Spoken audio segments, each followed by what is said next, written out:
Hey gamers, this is Davidson from Beyond Solitaire, and today I'll be reviewing Nemo Rising from Wizkids games. Nemo Rising is a cooperative game that is set in the world of C. Courtney Joyner's novel, Nemo Rising.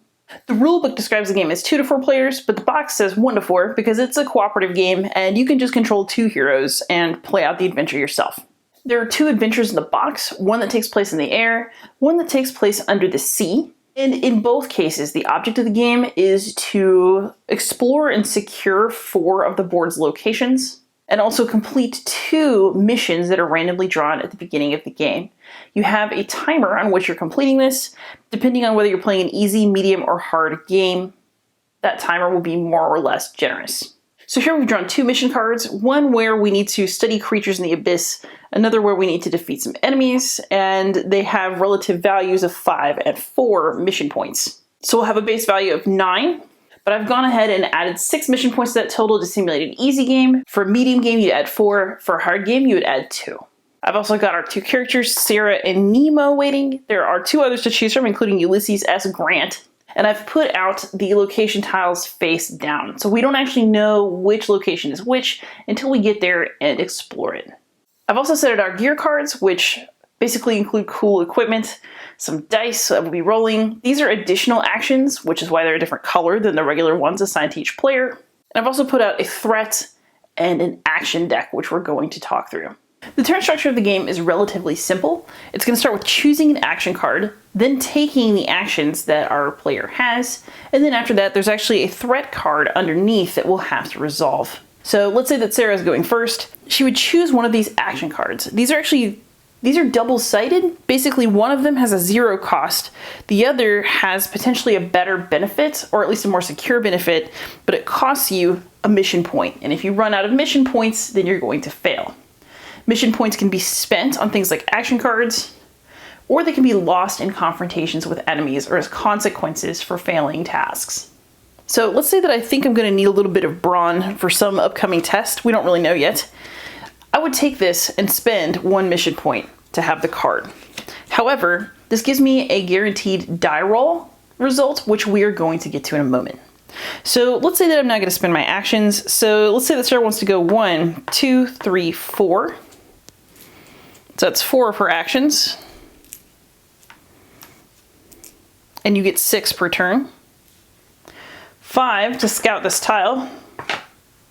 And now we have a new location to work with. You'll notice that it has 2 different slots where you're rolling to see if things happen. So it's not secure yet. We'll cover the green secure spot.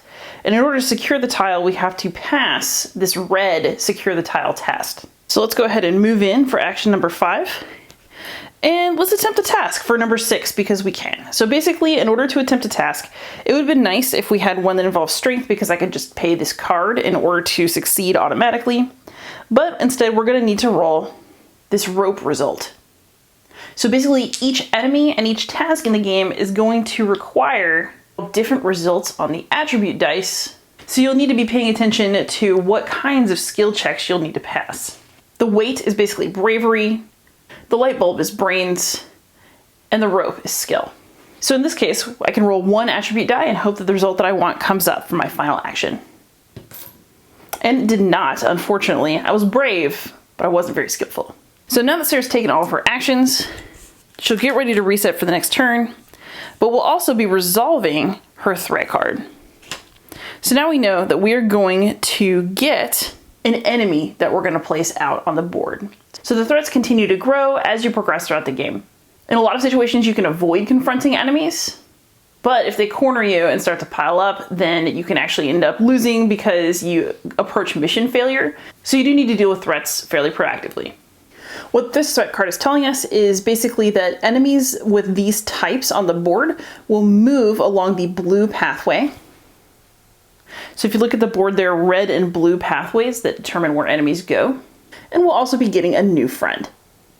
And we'll get him right along here at entrance 1. Enemy tokens will always come with an image that will match the card, an enemy type, which is what we were looking at when we were determining what enemies would move, and the kind of skill that you're going to need to best them or defend against them.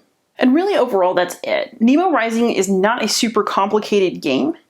Essentially, you're going to move around, explore things, and roll dice to pass checks, while also trying to use the action cards to boost your chances of success. When you secure tiles, you also get to pick up gear, which will help you in your quest.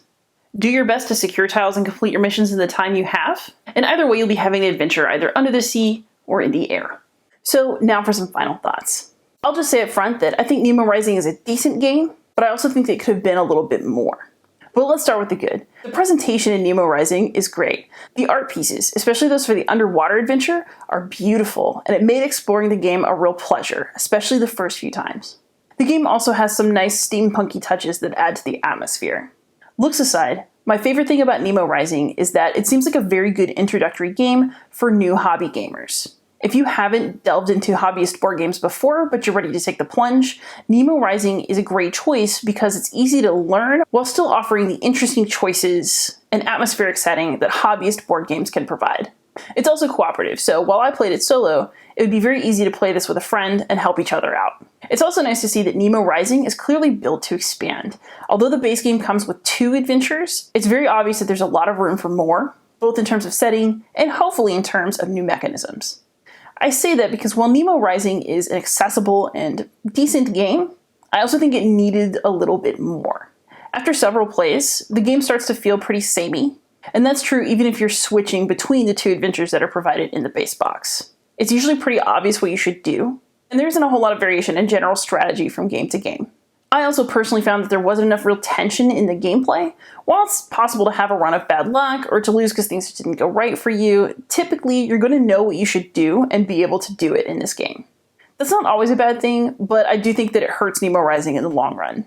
And I think overall my main quibble with Nemo Rising is that it's a perfectly solid game, but I don't really think it's more than that. And in this current market full of really exciting hobby games, I'm not really sure that that's enough, especially for somebody who's an experienced gamer with a really serious game collection.